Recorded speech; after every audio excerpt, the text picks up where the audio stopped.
President Biden's pick for Secretary of the Interior faced intense questioning on the first day of her confirmation hearing before the Senate Energy and Natural Resources Committee.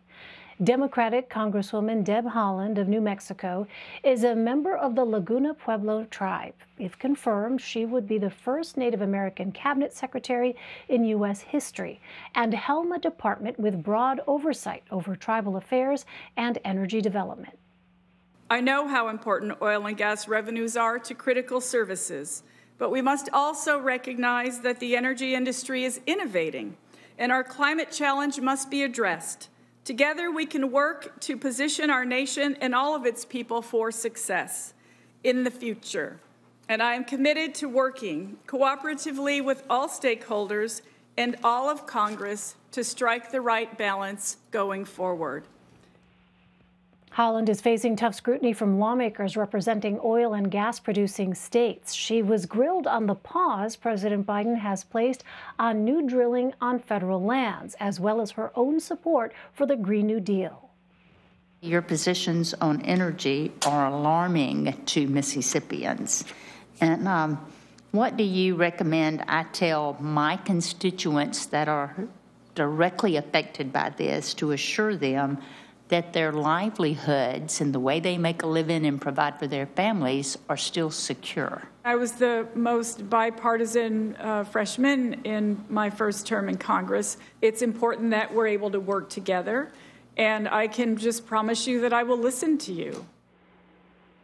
The chairman of the Energy Committee, Democratic Senator Joe Manchin of West Virginia, has not committed to supporting the confirmation. He said in a statement that he looks forward to learning more about Haaland's views. For more, let's bring in Felicia Fonseca. She is the Northern Arizona reporter for the Associated Press and covers Native American tribes for the AP's Race and Ethnicity team. Thanks so much for joining us. So before we get into Congresswoman Haaland's hearing, remind us of the authority that the Interior Department has over Native American lands and the historical relationship between those peoples and the department. Sure. I mean, the Interior Department has been in existence in some form for, well over 200 years.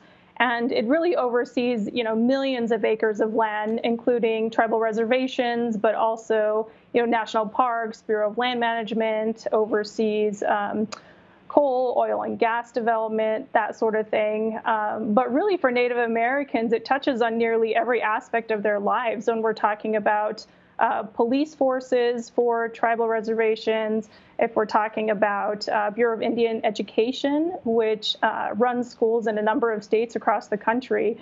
And so you're really looking at something that has broad authority over Native American affairs. And Felicia, you wrote that news of Haaland's historic nomination, quote, electrified Indian country, you said. What did the indigenous people you spoke with have to say about a Native American woman being considered for this role? Sure. I think for many tribes, they saw it as a long time coming, right? This agency has never been led by a Native American, and really any, department in the U.S. government in terms of cabinet secretaries. So for Native Americans, it was a long time coming. Only recently did Deb Haaland get elected as one of the first 2 Native American women in Congress. So they really see this as a time where their voices can be elevated in the tribal government, where they can push forward on long simmering issues, whether it has to do with protecting the environment, or it has to do with adequately funding some of these agencies that fall under the Interior Department to just improve conditions in Indian country. And one issue that you wrote about of importance to Native Americans is the Land Back movement.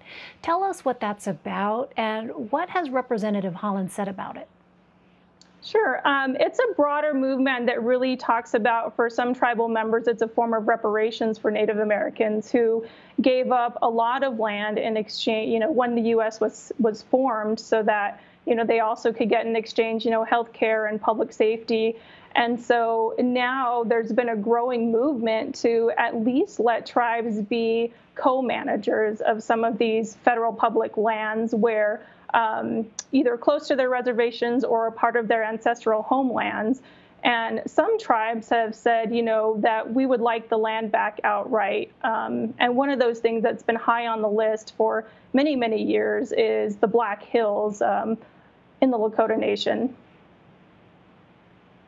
Well, even if Congresswoman Haaland is confirmed as expected, what kind of an agenda has she alluded to enacting?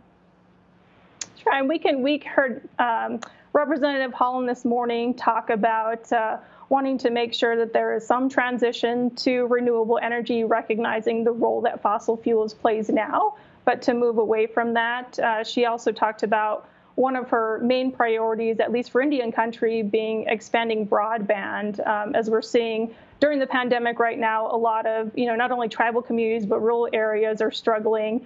And I spoke to a woman this morning who was on a virtual watch party for the representative's confirmation hearing this morning, who said, it kept cutting out. And that speaks to, on a small scale, the problem that a lot of these places have just connecting, right, and being able to keep up with people in other places of the country.